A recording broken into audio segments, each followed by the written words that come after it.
예, 더불어민주당 주식시장 부활 TF 단장 오경원입니다. 오늘은 저희 TF 차원에서 상법 개정안이 방금 통과되었기 때문에 그에 대해서 함께 말씀을 드리려고 왔습니다. 먼저 참여하신 분들 소개해드리겠습니다. 민병덕 의원님 참석하셨습니다. 이소영 의원님 참석하셨습니다. 김현정 의원님 참석하셨습니다. 박상혁 의원님 참석하셨습니다. 김남근 의원님 참석하셨습니다. 이강일 의원님 참석하셨습니다. 상법 개정에 대해서 되느냐 안 되느냐 말이 많았습니다. 아무튼 이에 대해서 오늘 다행스럽게 본회의 통과되었습니다. 이복현 원장이 제2요구권 절대 거부하겠다, 직을 걸고 거부하겠다고 그랬습니다. 그 약속 지키시기 바랍니다. 작년부터 일관되게 상법 개정을 지지하고 입장을 표명하신 점도 감사합니다. 이 상법 개정에 대해서 실제 자본시장에 도움이 되도록 또 제도 개선에서 함께 계속 TF 차원에서 추진하겠다는 말씀드립니다. 그럼 저희들이 준비된 이 입장문을 발표하겠습니다. 상법 개정안 정부는 즉시 공포해야 합니다. 오늘 국회 본회의에서 이사의 주주에 대한 충실 의무를 포함한 상법 개정안이 통과됐습니다. 국장 탄틀은 지능순이라는 말은 사라져야 합니다. 우리 자본시장에서 지금 무엇보다도 필요한 것은 투자자의 신뢰 회복입니다. 일반 투자자든 기관 투자자든 제대로 보호된다는 믿음을 주어야 합니다.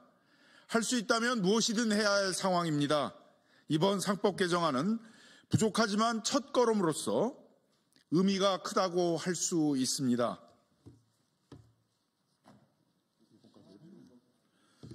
먼저 이번 상법 개정안이 야당만의 의제는 아니었다는 점들을 지적하고자 합니다. 상법 개정은 윤석열 대통령, 최상목 권한대행, 이복현 금융감독원장 등 모두 찬성하고 추진했던 사안입니다.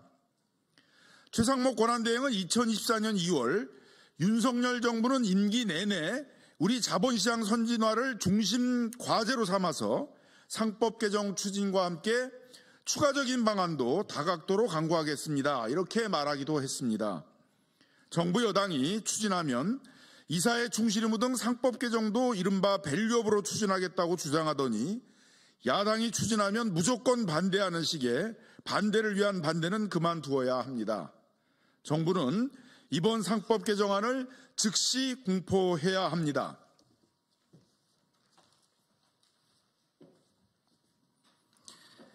주식시장 활성화를 위한 제도 개선은 계속될 것입니다.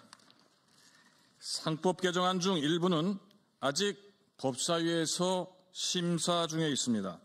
다규모 상장회사에 대한 집중투표제 의무화, 감사위원 분리선출 확대 등 여러 가지 내용에 대해 관계자들과의 논의가 계속될 것입니다.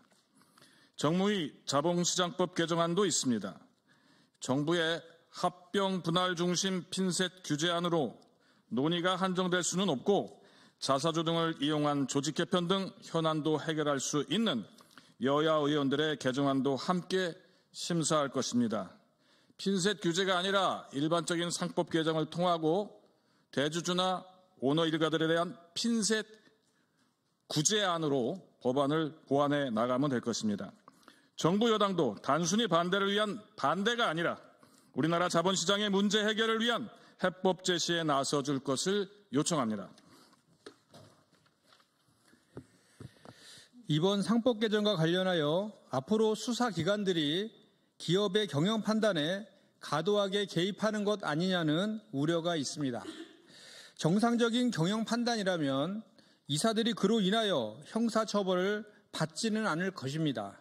혹시나 우려가 있다면 재계나 국민의힘은 그 우려를 해소하기 위한 대안을 제시하는 것이 마땅합니다.